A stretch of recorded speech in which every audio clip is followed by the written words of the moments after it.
আজ আপনাদের সাথে শেয়ার করছি একটা মিষ্টি রেসিপি, ছানার পায়েস। চলুন তাহলে দেখতে থাকি কি দিয়ে বানালাম এবং কিভাবে বানালাম ছানার পায়েসটা। 1 লিটার ফুল ফ্যাট মিল্ক, এখানে ছানা তৈরি করার জন্য জাল বসিয়েছি। দুধটা জাল হওয়া অবধি অপেক্ষা করতে হবে। দুধটা উতলে এসেছে, গ্যাসের ফ্লেমটাকে বন্ধ করে দিলাম। বন্ধ করে দিয়ে দুধটাকে একটু ঠান্ডা হতে দেব। মিনিট 2 মতো একটুখানি ঠান্ডা হতে দেব। এখানে দুটো পাতিলেবুর রস করে নিয়েছি। যতটা রস হয়েছে তার ঠিক সমপরিমাণ জল মিশিয়েছি। এই মিনিট 2 মতো দুধটা ঠান্ডা হয়েছে। এবার আমি অল্প অল্প করে দিয়ে দিচ্ছি লেবুর রসটা। একবারে পুরোটা দেব না, খানিকটা দিলাম। এবার একটু নাড়বো।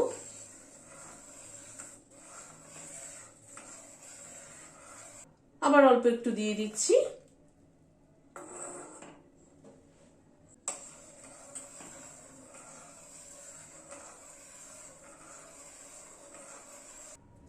আবার বাদ বাকিটুকু পুরোটা দিয়ে দিলাম একসাথে, দিয়ে নাড়তে থাকবো।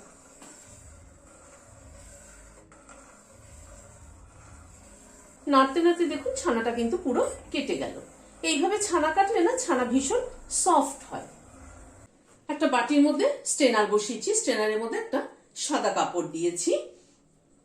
ছানাটাকে ছেঁকে নিচ্ছি। নিচের বাটির জলটা ফেলে দিচ্ছি আগে। বাটির জলটাকে ফেলে দিলাম, দিয়ে এই কাপড়ের মধ্যে পেঁচিয়ে ছানাটাকে এই ঝাঁঝরির মধ্যে এভাবে রেখে দিচ্ছি। এটা কিন্তু ওপরে কিছু চাপা টাপা দেবো না, এমনি যেটুকু জল ঝরে ঝরে যাবে। পুরো জল কিন্তু একদম ড্রাই করে ফেলবো না, মানে পুরো জল ঝরাবো না, একদম ড্রাই করে ফেলবো না। নিচের বাটির জলটা ফেলে দেওয়ার পরে ছানাটাকে একবার একটু ধুয়ে নেব।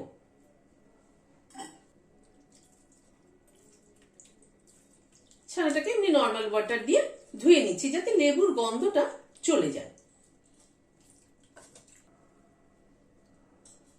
ধুয়ে নেওয়ার পর ছানাটাকে হালকা হাতে একটু চিপে নিচ্ছি। এইভাবে কাপড়ে মুড়িয়ে মিনিট 10 মতো একটু রেখে দেব। যেটুকু আর এক্সট্রা জল থাকবে সেটা বেরিয়ে যাবে, তবে খুব ড্রাই কিন্তু করব না। ছানাটাকে সাইডে সরিয়ে রাখলাম। এখানে কিছুটা কাজু আর আমন্ড নিয়েছি। কাজু আর আমন্ডটাকে কুচি করে কেটে নিচ্ছি। ড্রাই ফ্রুটসটা নিজেদের ইচ্ছে মতো দেবেন, না দিলেও চলে। দিলে পরে টেস্ট ভালো হবে, খেতে ভালো হবে। কাজু আর আমন্ডটাকে কেটে নিলাম। কড়াইতে 1/2 চামচ ঘি দিচ্ছি।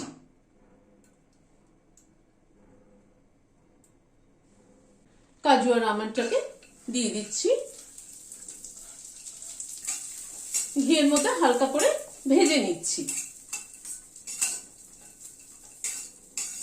মিনিট 2 মতো সময় ধরে ভেজে নিলাম, তুলে নিচ্ছি। ওই কড়াইতে দুধ ঢেলে দিচ্ছি। এটা ফুল ফ্যাট মিল্ক দিলাম। 1 লিটার ফুল ফ্যাট মিল্ক দিচ্ছি। এবার এটাকে জাল করে নেব। দুধটা ফুটে উঠেছে। দুধটাকে ফোটাতে ফোটাতে একটুখানি ঘন করে নেব। গ্যাসের ফ্লেমটাকে মিডিয়ামে রেখে মাঝে মাঝে নেড়ে নেড়ে দেব, দিয়ে দুধটাকে একটুখানি জাল করে ঘন করে নিচ্ছি। জাল দেওয়া দুধের থেকে 1 চামচ তুলে নিলাম। 8-10টা কেশরের ধাগা দিয়ে দিলাম, দিয়ে একটু গরম দুধে ভিজতে দিচ্ছি। দুধটাকে জাল দিয়ে কিন্তু অলমোস্ট হাফ করে এনেছি। এখানে আমি কনডেন্স মিল্ক মেশাচ্ছি। এখানে বড় টেবিল চামচে 5 টেবিল চামচ কনডেন্স মিল্ক আছে। মিষ্টিটা কনডেন্স মিল্কে দিতে হবে এমন কোনো কথা নেই, চিনিও দিতে পারেন, বা সামনে শীতের সময় নলেন গুঁড়ো দিতে পারেন। গুড় মানে শীতের টাইমে গুড় আসছে, নলেন গুঁড়ো দিতে পারেন। নলেন গুড় দিয়েও কিন্তু ছানার পায়েস দারুণ টেস্টি হয়।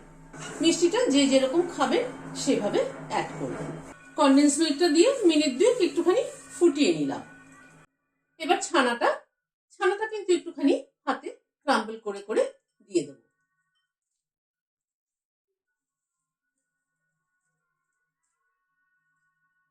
ছানাটা কিন্তু সফট ছানা, মানে পুরো কিন্তু জল নিংড়ানো হয়নি, এর মধ্যে খানিকটা পোর্শন জল আছে। ছানাটাকে একটু জাল করে নেব।